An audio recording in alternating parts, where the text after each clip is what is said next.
I'm gonna be honest with all of you, I got chills right now just thinking about this game. The Last Ronin just got announced, and let me tell you, I'm a massive fan of the Teenage Mutant Ninja Turtles, and the fact that they're basing this game around the Last Ronin comics, gotta tell you, I got goosebumps right now. Anyways, I'm about to watch the trailer with all of you and then react to it. I want to thank Paramount Games. They are sponsoring this video.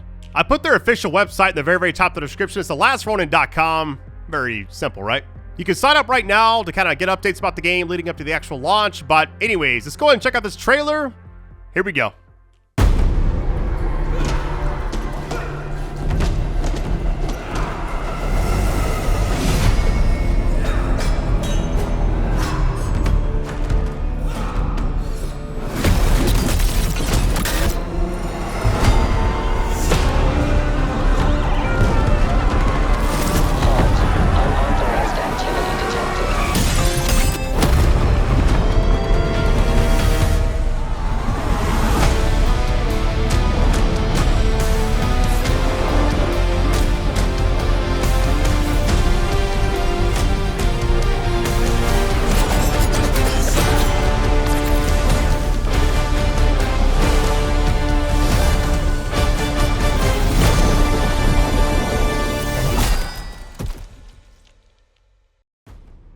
All right, so we kind of deep dive into, I guess, my initial thoughts, impressions, what I hope to actually see in the game, all that stuff. But I guess if you haven't read the comics, spoiler warning, I'm going to get into all that stuff, so be ready.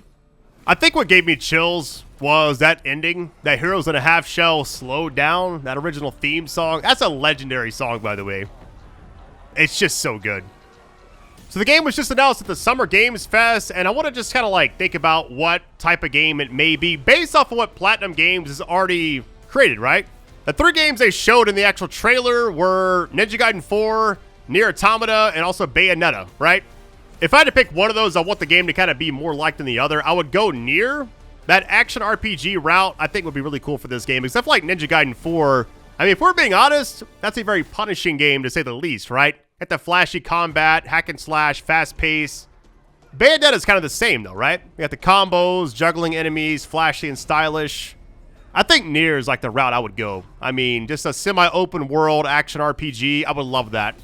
What I find unique about this game is the fact that usually most Ninja Turtle games are a 4-turtle setup where you can alternate between each one. This is one Ninja Turtle. It's just the Last Ronin.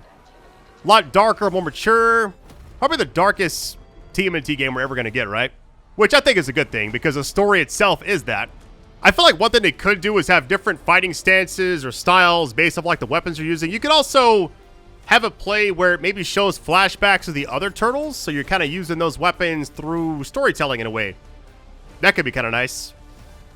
Or you could have like, you get different weapons and learn more through like an action RPG style learning curve, right?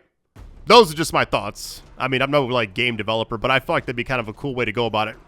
I'm sure they have a much better idea than what I'm coming up with.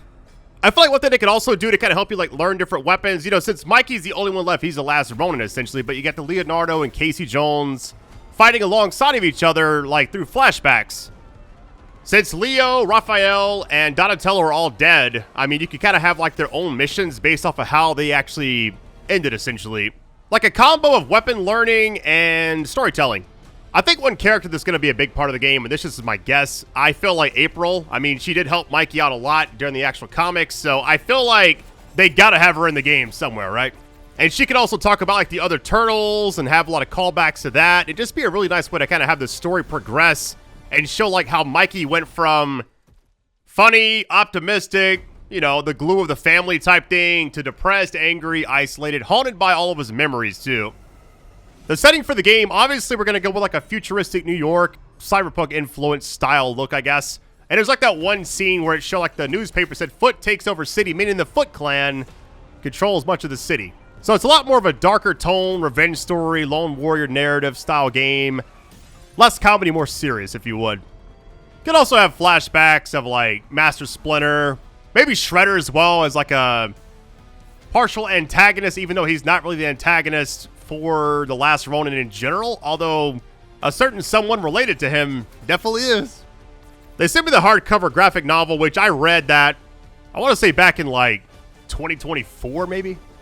So I believe it's been out for a few years, but the comics I think started in what, 2020?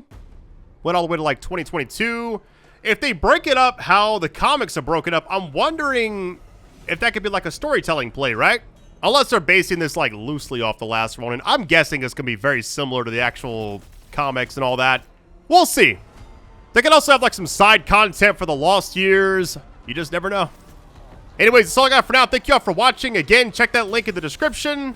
TheLastRonin.com. I'm excited for this game. I cannot wait to see what it looks like. My goodness. All right. Love you all, fam. Likes, views, all that means a lot. I'll catch you next time. Much love and take it easy. Peace.